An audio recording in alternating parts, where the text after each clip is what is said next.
un peu la neige. Bonjour Cyril pour la Freeride TV. Alors je vous montre un peu le ski, je viens de passer sur le Confession chez Volkel. Alors un ski bien large, hein. Là je l'ai testé, je vous redis pas de bêtises, en 186, il fait 117 au patin. Bon, faut dire qu'on a quand même des conditions de poudreuse assez exceptionnelles. Un bon 40, vraiment des très belles conditions. Là on était dans la grande combe derrière l'Iré, là c'était fantastique à Sercheux. Alors c'est un ski qui est assez péchu, mais qui a vraiment un bon rocker qui va démarrer à ce niveau-là, très progressif, et vous voyez avec une spatule qui remonte bien. Le rocker démarre assez tôt, et surtout, ça c'est très important, malgré le fait que ce soit un talon plat, le rocker arrière démarre à ce niveau-là, et on voit vraiment le ski qui remonte sur l'arrière.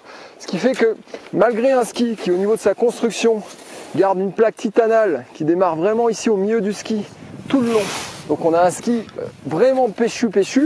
Le fait d'avoir ce rocker arrière qui démarre tôt et ce rocker avant qui démarre assez tôt, et ça garde un ski qui se manie vraiment très facilement. On sent vraiment, là on était même sur la fin dans un petit goulet, on sentait que le ski on pouvait le faire dériver, hop, il partait, il glissait.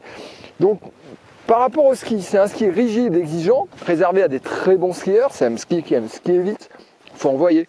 C'est des skis, voilà. Mais d'un autre côté, c'est un ski qui pivote très facilement.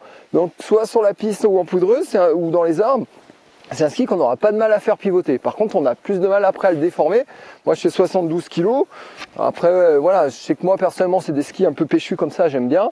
Mais c'est pas réservé, enfin voilà, c'est pas pour tout le monde. Hein. Faut quand même aimer un peu un ski péchu. On sent un peu les guibolles qui travaillent. Voilà. Mais alors, le skieur exigeant qui cherche vraiment un ski qui envoie, avec lequel vraiment il n'a pas de limite, c'est extraordinaire. Hein. C'est extraordinaire. Et alors, chose hallucinante aussi, c'est que même sur la neige dure, sur la piste, ça carve pas mal. Ça tient très bien la vitesse, on sent pas trop le 117 au patin, on a plutôt l'impression d'être allé, je dirais, autour d'un petit 110. Et du coup, ça en fait un ski qui permettra de passer partout, hein, voilà, sur les pistes pour aller rechercher vraiment des conditions extérieures. C'est un ski qui vous limitera pas. Donc très bon ski, hein, avec un peu voilà le même look que le Mantra, on va dire. C'est le grand frère du Mantra. C'est pas tout à fait la même construction. C'est un peu plus raide, je trouve, qu'un Mantra.